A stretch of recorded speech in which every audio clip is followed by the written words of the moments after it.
I have told you this so that my joy may be in you, and your joy might be complete. This is my commandment. Love one another as I love you. No one has greater love than this, to lay down one's life for one's friends.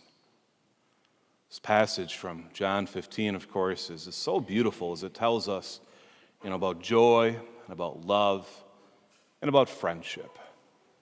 As Jesus talks about joy, he says, we want to have my joy in you and your joy might be complete. And how is someone going to be joyful? Well, as you know, there's an acronym for joy, and it's Jesus, others, yourself.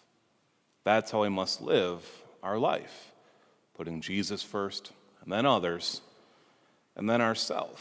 When we do this, to love one another as Jesus loves us, we know that this is the greatest type of love that we can have. We call this, of course, this agape type of love, this total self-gift. And a true friend, as Jesus says, will lay down his life for his friend. No one has greater love than this, to lay down one's life for one's friends. And of course, we see that with Jesus.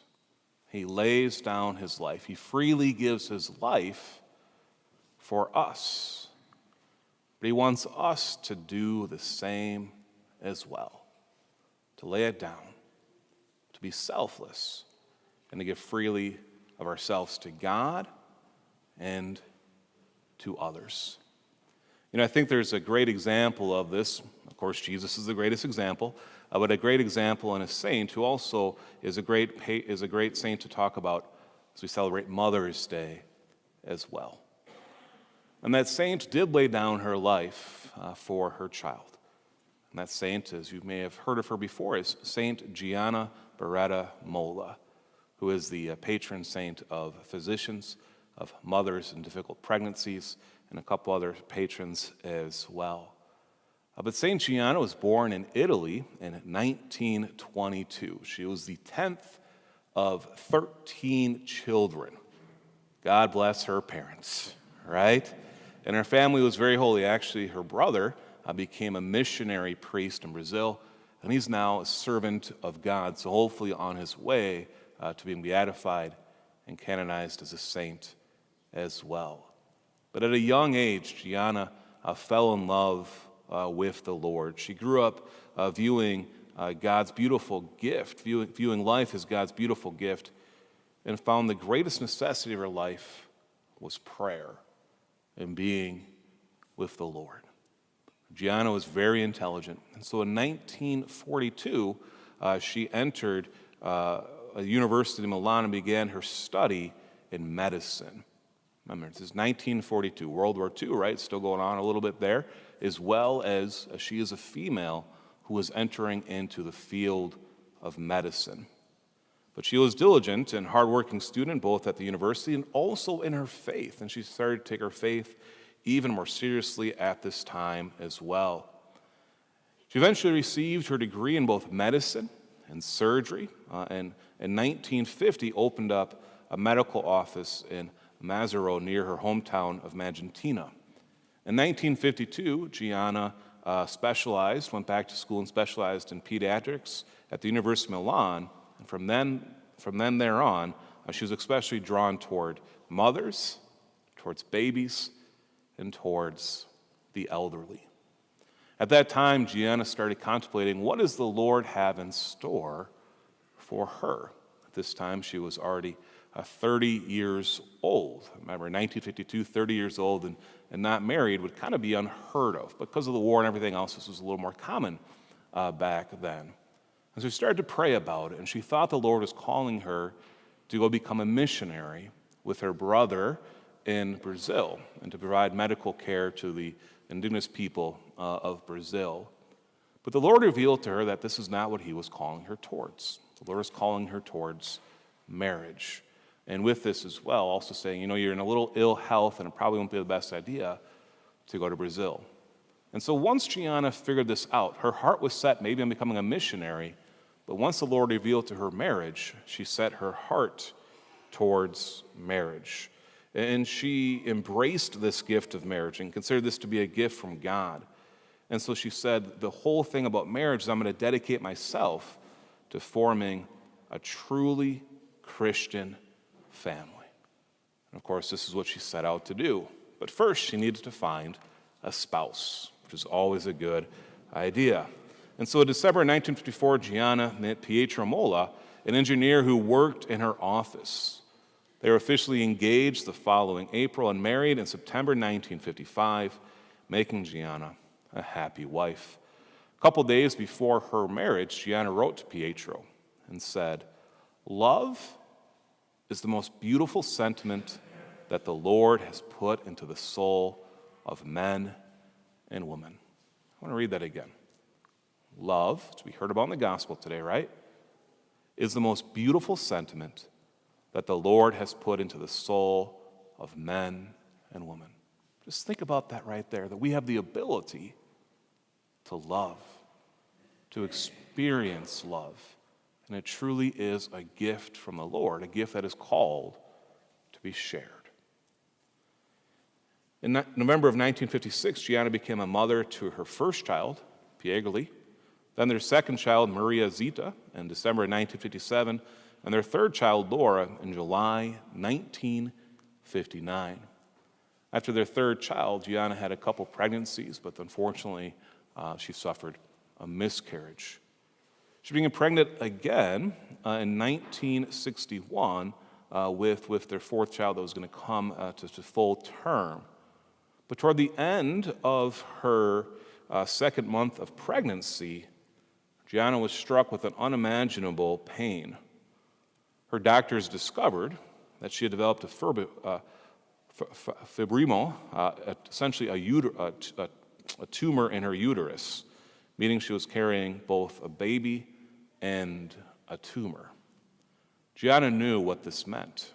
She was still practicing her medical field. She was still a doctor. She was a doctor. But first off, she was a daughter of God, and then a wife, then a mother, and then a doctor. But she was very knowledgeable of what this meant. And she was carrying a baby in her womb as well as a tumor. And so she had three options. And the doctors presented three options to her. The first option, which she rejected immediately, was an abortion. This would save Gianna's life, but it would kill her unborn child. And this, of course, is what the church teaches as well. You cannot have an abortion in a direct result of losing the child. The second option was a hysterectomy. Of course, with a hysterectomy, more than likely the child would die, but it would save Gianna's life. But because the hysterectomy, removing of the uterus, was not a direct, not killing the child, but it probably would happen, it was still morally permissible, but Gianna rejected that one as well. So the third option was removal of only the fibroma with the potential of further complications, which could save the life of the baby. Once again, Gianna knew what she was undertaking. She knew the options. She knew what the results could possibly be. And so she chose the third option, which was removal of only the fibroma. In fact, what this meant was she was willing to give up of her own life to save the life of her child. Before this surgery to remove the fibroma, Gianna pleaded with the surgeons to save the child's life over her own. She sought comfort in prayers and in living her faith. They performed the surgery. The child's life was saved, for which Gianna graciously thanked the Lord. And after the operation, though, complications continued throughout Gianna's pregnancy. But Gianna spent the rest of her pregnancy with an unprayable strength and insistent dedication for her task as a mother and a doctor. She was still out there seeing other patients. She was still taking care of her 3 children. She was still spending time with Pietro, her husband, and she was most importantly spending time with the Lord.